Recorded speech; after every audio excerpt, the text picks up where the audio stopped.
In this episode of Getting Into D&D, I'll be teaching you how to create a character from scratch. I'm going to be using the free rules found on D&D Beyond, so if all you have is the PDF from the official website, you might not have all the options that I'll be using.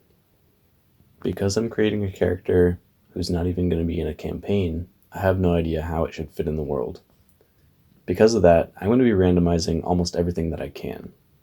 There's a bunch of randomization tables found in the character creation part of the rules, and I'll be assigning numbers to things like races and classes and so on as well.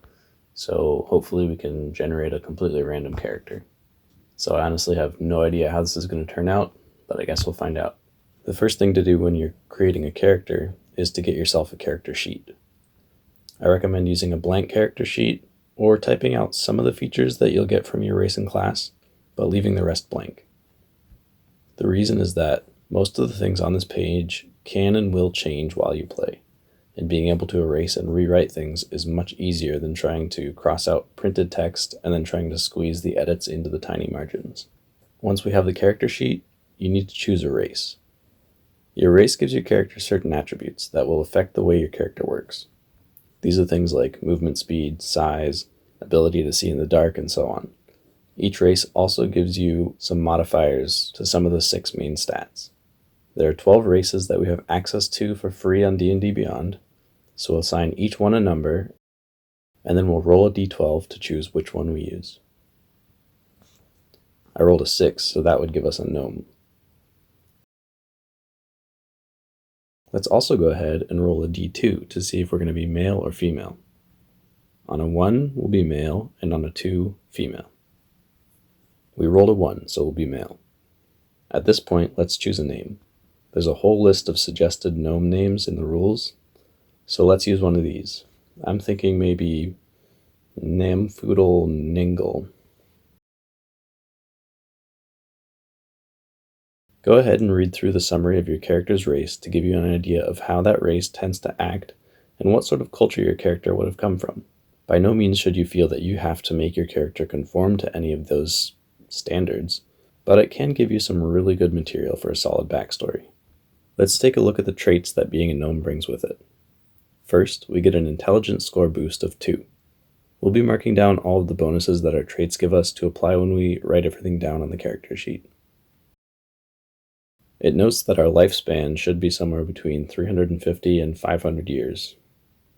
Pretty big gap there. Then it gives us an idea of what sort of alignment most gnomes are. I won't get deep into alignments right now, but let's just choose one with a die roll. There are 9 main alignments. Since we don't have a d9, let's roll a d10 and re-roll any result of 0. And that's a 3, making us chaotic good.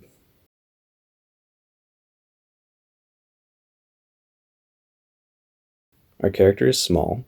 This is important to know for gameplay, so we'll definitely make a note of that. Our walking speed is 25 feet. This is also important for gameplay. We have dark vision, which is another important gameplay feature. We'll write this as dark vision 60. We gain a feature called Gnome Cunning, which gives us advantage on 3 of our saving throws against magic. Very nice. Let's just put GC for Gnome Cunning next to those 3 saving throws as a reminder. And then the last trait is the languages we know: Common and Gnomish.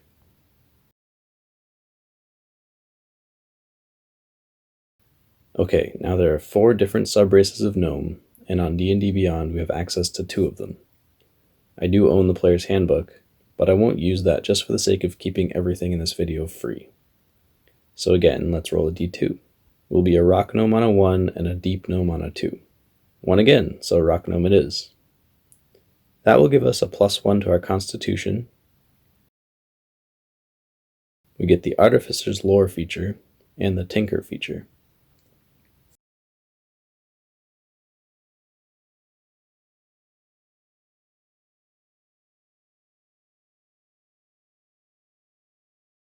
And that's our race chosen, so let's move on to the class. Once again, there are 12 options in the basic rules, so let's roll a d12. A 4, so that would be a druid. Once again, you can read through the summary on your own, but for now, let's go down to the quick build section. This gives you some suggestions on which stats you should boost and which background to take to help make the most of your character. Of course, if you're making a character that has a strong backstory that will be contradicted by those suggestions, then do what you gotta do. Maybe you're trying to make a really dumb wizard. I can assist you with my magic. How? Oh, I'll show you. So making intelligence your highest stat wouldn't really make sense for the narrative, but for most cases, the quick build guideline is a good way to start. Let's roll our stats now since we have our race bonuses marked down and we know our class. The standard way of rolling stats in D&D is to roll 4 d6s, choose the highest 3, add them together, and mark that number down. Then do that 5 more times for a total of 6 numbers.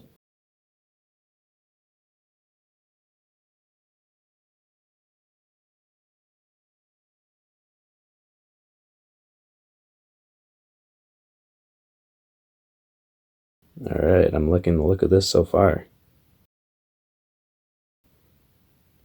Oof. Sometimes you do end up getting really crappy stats. For this reason, there's a couple of other popular options when you're rolling stats. Instead of just rolling randomly, you can choose from what they call the standard array. You can also do something called a point buy system, where you have a certain amount of points and different scores will cost different amounts. So then you go through that system and tailor your stats to your liking, basically. Next, let's go ahead and assign the 6 numbers we rolled to our stats, and then add the race modifiers to them. We'll write those down in the small section here.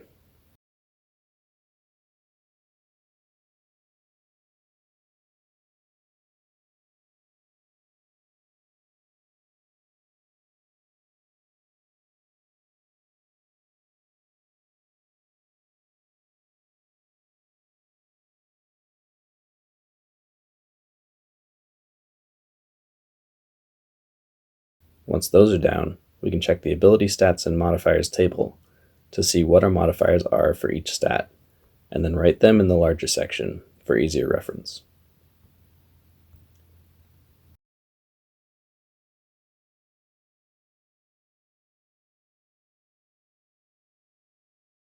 The Druid table gives you a nice layout of what features you unlock at each level, but for now we can mark down that our proficiency bonus is 2, and then skip this and go to the features. The first feature we get as a druid is our hit points and hit dice. We start with 1d8 for our hit dice. Whatever the maximum number on your starting hit die is, you take that and add your constitution modifier, and that's your starting hit points. Next, we get our proficiencies. Proficiencies are the things you can add your proficiency bonus to. So you're going to want to have this list written on your character sheet for future reference. Remember that the Tinker feature we got from being a rock gnome gave us proficiency with Tinker's tools, so let's add that to the list. We're proficient in intelligence and wisdom saving throws, so to show that we have proficiency in them, we color in the little circle next to them, and then add the proficiency bonus to the old number.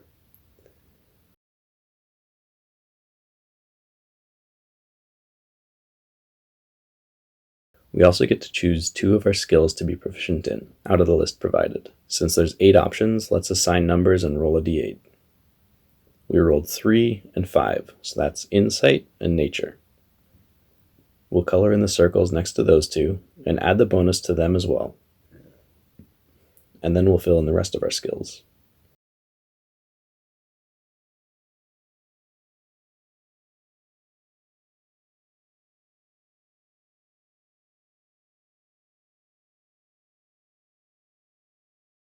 Let's also mark down our passive perception, which is 10 plus our wisdom modifier, plus any other bonuses we'd have on a perception check. And also let's write down our initiative bonus, which is just our dexterity modifier. Next, we get to choose our starting equipment from the list provided. We get either a shield to add to our armor class, or a weapon from the list of simple weapons. This can be either a simple ranged or simple melee weapon. I want a ranged weapon. We're proficient with both darts and slings, but I kind of like the idea of using a sling, so let's take that. For our second weapon, we get either a scimitar or a simple melee weapon. Let's take a quarterstaff, since that's something druids would probably use. Let's go ahead and write these down and add the bonuses that we'll get to our attack rolls and damage. The quarterstaff is a melee weapon, so we have to add our strength modifier when we attack with it. Because we are proficient with it, we also add our proficiency bonus. For damage, it does 1d6 plus our strength modifier. But because it also has the versatile property, we can use it either one-handed or two-handed. If we use it two-handed, it does 1d8 damage plus our strength modifier. So we'll put 1d8 in brackets, and then we'll put +1 after to show our strength modifier will be applied. Next, we'll add the sling to the row underneath that, which uses our dexterity modifier instead of strength, since it's a ranged weapon. So the attack modifier is our dexterity modifier, plus our proficiency bonus since we're proficient with slings. The damage is 1d4, plus our dexterity modifier. Slings also have the ammunition property, which just means you need to have ammunition to use it. It also has the ranged property. These numbers show the effective range of the weapon. If you're in range of the first number, you just make a regular attack roll. But if you're only in range of the second number, your attack has to be made with disadvantage. If you're not even within range of the second number, you can't attack. By the way, I don't think I explained advantage and disadvantage in the last episode, so I'll explain it now. When you roll with advantage, you roll your d20 twice and choose the higher result. When you roll with disadvantage, you roll it twice and choose the lower result. Next, we get leather armor, which will help determine our armor class. Leather armor gives us a base AC of 11, plus our dexterity modifier. So we'll add those and write that number up here. We also get an explorer's pack and a druidic focus. The explorer's pack contains all of this stuff. This list is found in the equipment pack section of the basic rules. I'm going to write it all on a separate sheet so that it will be easier to edit during the game. Because we're a druid, we know druidic, so let's add that to the list of languages we can speak. This also allows us to leave secret messages for other druids that non-druids can't decipher without using magic. We are also a spellcaster, which means we're going to want to get a spellcaster's sheet. So first, we're going to choose our known cantrips. We start off knowing 2 from the druid spell list, so let's head over there. Now is actually a good time to start making some character decisions. Sometimes the spells you know and use can say a lot about who your character is. So if you're trying to fit these with your character, make your choices based on that, or just choose whatever spells you think you'll use the most. For me, I'm going to choose Mending and Shillelagh. If we take a look at the druid table, we can see that we also know 2 first level spells. So let's have a look at those options. Since our movement speed is only 25 feet, it would make sense to know the spell Longstrider. So let's take that. Secondly, let's take Create or Destroy Water, since that looks like fun. So now this is the list of spells that we know. Now we have to decide which of those spells we want to have prepared. Cantrips don't need to be prepared, so we only have to worry about our first level spells. Every day we get to prepare a number of spells equal to our wisdom modifier, plus our druid level, which is currently 1. And since we only have 2 spells we can prepare, we can do both of them. So this limit won't affect us until later on when we've learned more spells than we can prepare.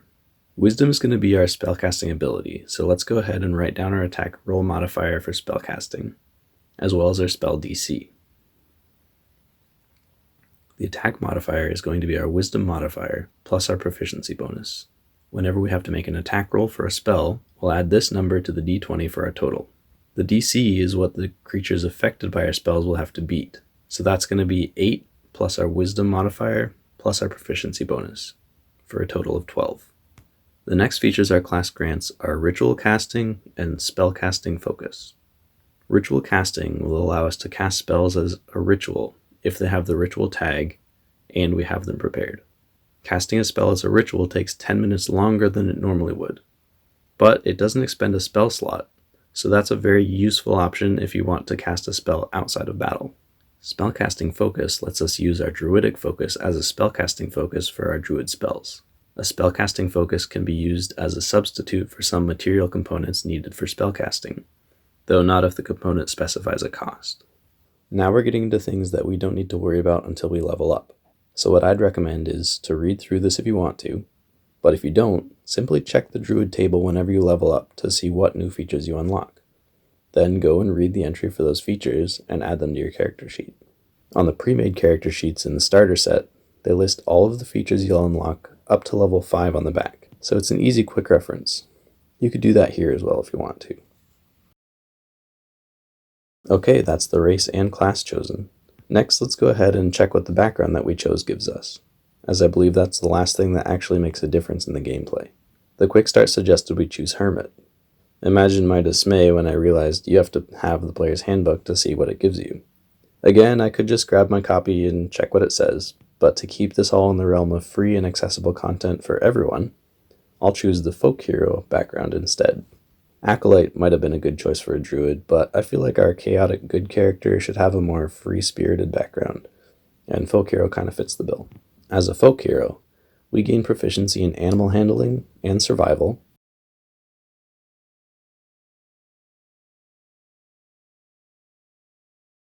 one type of artisan's tools, and land vehicles. We already have proficiency in tinker's tools, so let's choose something a druid might need. I'm thinking woodcarver's tools or leatherworker's tools. Let's go with leatherworker's tools. Next, we gain one set of artisan's tools, so let's choose leatherworker's tools. We also gain a shovel, an iron pot, a set of common clothes, and a money pouch with 10 gold pieces. And now, we have our first character randomization table. Let's go ahead and roll a d10 to see what we get. We rolled 10. 0 is 10 when rolled by itself, by the way. So we were recruited into the local lord's army, and then we rose to leadership. Maybe we should be a captain or a lieutenant. Something not too high up, otherwise we'll never be able to leave and go become a druid all by ourselves in the woods. This is going to be an interesting backstory, I'll tell you that right now. Alright, let's roll a d8 for our next thing. A defining personality trait. We got a 6, so we don't think very hard before doing something.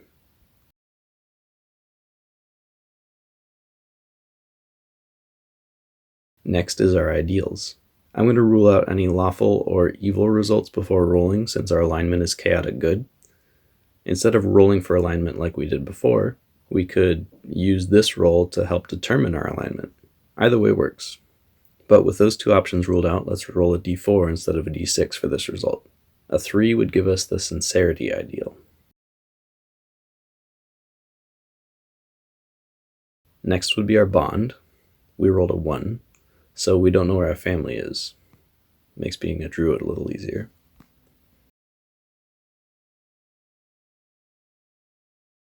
And one final d6 for our flaw. A 5. Interesting.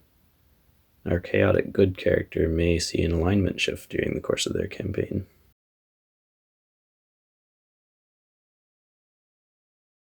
Okay, that's all of the gameplay affecting elements taken care of. The last things to sort out are things like appearance. To find out our height and weight, we can use this table to randomize them. Unfortunately, the table doesn't include the gnomes, but I found an extended table online that you can use. So here's how it works. You take the base height of your race, then you roll the dice shown and add that many inches, and that's your character's height. In this case, we roll 2d4, so our character is 2'11" plus 6 inches, or 3'5". Next, we take the same roll of 2d4 and multiply it by the weight modifier, which in this case is 1, so that would give us a total of 6. We add that to the base weight, and now we have a gnome that stands 3'5" tall and weighs 41 pounds. Last, all we need to decide are things like age, hair, skin and eye color, what does our clothing and equipment look like, and stuff like that. And finally, write the backstory. Write all this stuff down if you want, or just keep it in your head. If you want, you could use a character portrait generator to create a visual representation of your character. I found a free one online called Hero Machine 2.5, although you won't be able to use it if you can't activate Flash on your web browser. Or you can draw your character if you're into drawing, or ask a friend to do it for you.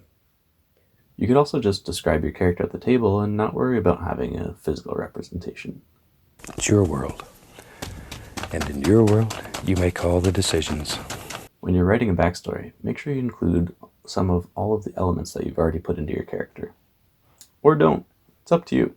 One thing that I would do is try to add some realistic motivation for what your character does. That way, it'll really help you sink into the role at the table. And if someone asks you a question about, what your character's life was like before they joined the party, it won't throw you for a loop. You don't have to be making stuff off the top of your head. And it'll really help everyone to kind of feel more immersed in the world. Okay, so to conclude the episode, I went through this process of manually creating a character just to give you a solid idea of all of the elements that go into creating a character. Another option you can use is to use the character creation tool on dndbeyond.com. This isn't available on the app, at least not yet, but it can speed the whole thing up by a long shot. The only downsides are that you miss out on thinking through a lot of the choices you make, and you only have access to material from the digital books that you own. So even if you have a physical copy of the player's handbook, you can't use all the options it gives you unless you also own a digital copy on D&D Beyond. And that's the other reason I went through everything manually. If you want to just use your physical books, you're going to need to know what you're doing. Hopefully this video gave you a really good foundation for understanding character creation. Thanks for watching, and I'll see you in the next one.